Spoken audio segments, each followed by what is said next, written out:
కావాలని కొంతమంది దళారులు క్షేత్రస్థాయిలో ఒక మాఫియా ఏర్పడి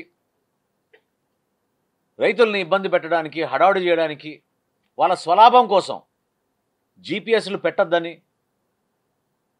జీపీఎస్ పెడితేనే కదా మనకు తెలిసేది ట్రాన్స్పరెంట్గా ఈ లారీ ఎక్కడి నుంచి ఏ టైంకి వెళ్ళింది, ఎక్కడి వరకు వెళ్ళింది, ఏ మిల్లుకి వెళ్ళిందని మనం దానికోసం పారదర్శకంగా జరగాలనే ప్రక్రియలో జీపీఎస్లు ఏర్పాటు చేశాం.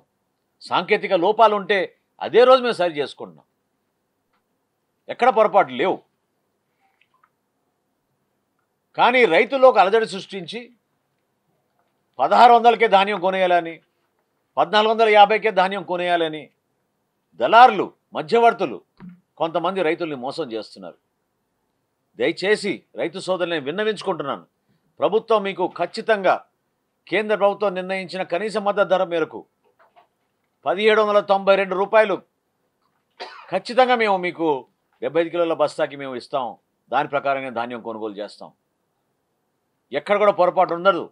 రైతు సహాయ కేంద్రాల్లో మా సిబ్బందిని అలర్ట్ చేశాం.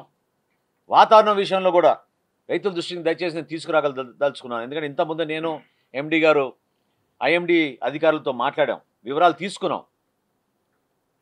30వ తారీఖు వరకు మనకి వర్షాలు లేవు. 30వ తారీఖున 5 జిల్లాల్లో వైఎస్ఆర్ కడప, అన్నమయ్య, చిత్తూరు, తిరుపతి, అదేవిధంగా నెల్లూరు, వీటి వరకు వర్ష సూచనలు 30వ తారీఖు రాత్రికి కనపడుతున్నాయి. కృష్ణా జిల్లా, పశ్చిమ గోదావరి జిల్లా, అదేవిధంగా బాపట్ల, గుంటూరు, ఈ జిల్లాల్లో ఐసోలేటెడ్ షవర్స్ అంటే కొన్ని ప్రాంతాల్లోనే వర్షాలు పడే సూచనలు 1వ తారీఖు నుంచి ఉంది.